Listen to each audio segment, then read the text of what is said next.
मेरे पापा को लगा कि मैं पेट से हूँ। बदनामी के डर से पापा ने मेरी शादी नौकर से करवा दी। मैं बेकसूर थी, पर जब शादी के 6 महीने बाद ही मुझे बच्चा पैदा हुआ तो बच्चे को देखकर मेरे होश उड़ गए, क्योंकि यह बच्चा तो मेरा। मैं थकी हारी कॉलेज से आई तो घर पर पापा को देखकर हैरान थी, क्योंकि पापा तो इस वक्त ऑफिस में रहते थे, पर आज भरी दोपहर में घर कैसे चले आए। गर्मी और पसीने की वजह से मेरी हालत बहुत खराब थी। पापा ने मुझे गहरी नजर से देखा, जैसे कि वो मेरे अंदर कुछ झांकना चाहते हो। मुझे देखते ही बहुत अजीब लफ्जों में पूछने लगे, शालिनी आज तुम्हें कॉलेज से आने में इतनी देर क्यों हो गई। पापा की बातों से मैं हैरान परेशान उनके सामने बैठ गई और बताने लगी कि आज कॉलेज में एक्स्ट्रा क्लासेस थे, इसलिए मुझे घर आने में देर हो गई। पापा ने सर से पांव तक मेरी तरफ देखा और कहने लगे, बस इतनी सी बात है। पापा को मेरी बातों पर बहुत कम ही यकीन होता था। वो इस तरह सवाल करते जैसे मैं उनसे कुछ छुपा रही हूँ। मैंने कहा, हाँ पापा, ड्राइवर मेरे साथ होता है, आप चाहे तो उससे भी पूछ सकते हैं। मुझे कॉलेज ले जाने और लाने वाला ड्राइवर 25 साल का जवान लड़का था। उसका नाम अनिल था। पापा को उस पर बहुत ज्यादा भरोसा था। जब से मैंने कॉलेज आना जाना शुरू किया था, अनिल ही मुझे ले आने और ले जाने की जिम्मेदारी उठा रहा था। जब से माँ इस दुनिया से गई थी, पापा ने ही मुझे पाल पोस कर बड़ा किया था। माँ की मौत के वक्त मेरी उम्र लगभग 10 साल की थी, पर अब मेरी उम्र 18 साल हो गई थी। कॉलेज में मेरी एक दोस्त थी रीना, उससे मेरी गहरी दोस्ती थी। कभी कभार मैं रीना के घर चली जाती थी। रीना का एक भाई था संतोष। जब मैं रीना के घर जाती तो वो भी हम लोगों के साथ बातें करने लगता था। कभी कभी वह रीना को कॉलेज छोड़ने आता था। उसकी बातों से लगता कि वो मुझे पसंद करता है।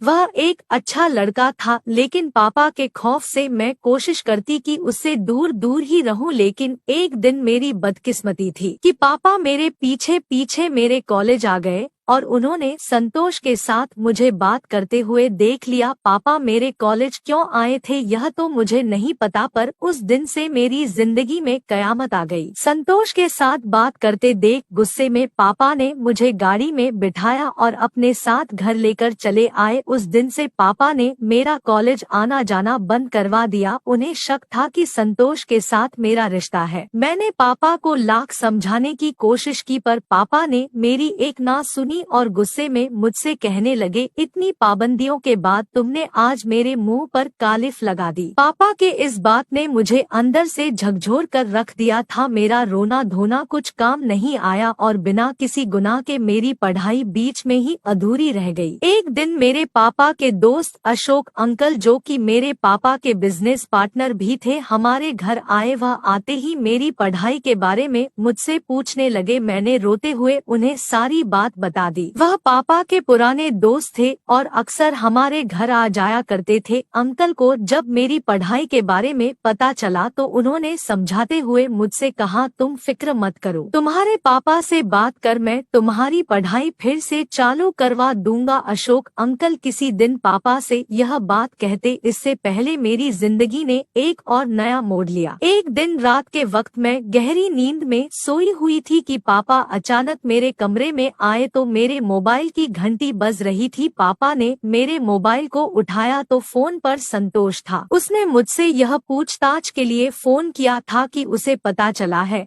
कि उसकी वजह से मेरी पढ़ाई बंद करवा दी गई है। लेकिन पापा ने उस फोन का भी गलत मतलब निकाल लिया। उन्हें लगा था कि मेरा संतोष के साथ वाकई में कोई गहरा रिश्ता है। उस रात से पापा ने मेरा मोबाइल फोन भी छीन लिया और मुझे कमरे से बाहर निकलने तक मना कर दिया। इन सब बातों को 2 दिन भी नहीं गुजरे थे कि एक दिन पापा मेरे कमरे में आए और मुझसे कहने लगे कि आज के बाद तुम मेरे कमरे में सोया करोगी। मैं जवान लड़की थी और मेरे लिए पापा के साथ सोना बहुत शर्म की बात थी। मैंने पापा से कहा, मैं अपने ही कमरे में ठीक हूँ। मेरी बात सुनकर पापा ने गुस्से में कहा, क्यों रात के वक्त कमरे में तुमसे मिलने कौन आता है। पापा की इस तरह की बातें सुनकर मेरी आंखों में आंसू आ गए और मैंने रोते हुए उनसे कहा, एक बार तो अपनी बेटी पर यकीन करे। पापा ने कहा, जितना भरोसा करना था मैंने कर लिया, पर आज के बाद तुम मेरे कमरे में ही सोया करोगी। उस दिन के बाद से पापा ने अपने कमरे में मुझे सुलाना शुरू कर दिया। इन सब बातों को 3 महीने गुजरे थे कि अचानक मेरी तबीयत खराब होने लगी। ऐसा लगता था कि मेरा सर भारी हो रहा है और मुझे चक्कर आ रहे हैं। पापा ने जैसे ही मेरी बिगड़ती हुई तबीयत को देखा तो उन्हें यकीन हो गया कि मैं प्रेग्नेंट हूँ। मेरी ये हालत देखकर पापा ने गुस्से में मुझसे कहा, देखा तुम्हारे गलत काम का नतीजा। जिस बात का हमें डर था वही हुआ। तुम उस लड़के से फोन पर बातें ही नहीं करती थी, बल्कि हमारे खानदान की इज्जत मिट्टी में मिला दी। अब हम कहीं मुंह दिखाने के काबिल नहीं बचे। पापा की यह बातें सुनकर मेरे सर पर आसमान गिर गया। पापा बदनामी के डर से ना तो मुझे अस्पताल ले जाना चाहते थे और ना ही मेरी किसी भी बात पर यकीन कर रहे थे। यह सब होने के बाद पापा ने तुरंत फोन कर अशोक अंकल को घर पर बुला लिया। उन्होंने पापा से कहा कि तुम्हारी बेटी ने वाकई में गलत काम किया है, तुम रातों रात इसकी शादी करवा दो ताकि इस बच्चे को पिता का नाम मिल जाए और यह बात ढकी छुपी रह जाए। पापा और अशोक अंकल अभी यह सब बातें कर ही रहे थे कि तभी अनिल उन दोनों के लिए चाय बनाकर ले आया। अनिल को सामने देखते ही पापा ने अचानक उससे पूछ लिया कि क्या तुम शालिनी से शादी करोगे। पापा की यह बात सुनकर मैं सदमे में आ गई कि पापा कैसे मेरी शादी एक नौकर से करवा सकते हैं।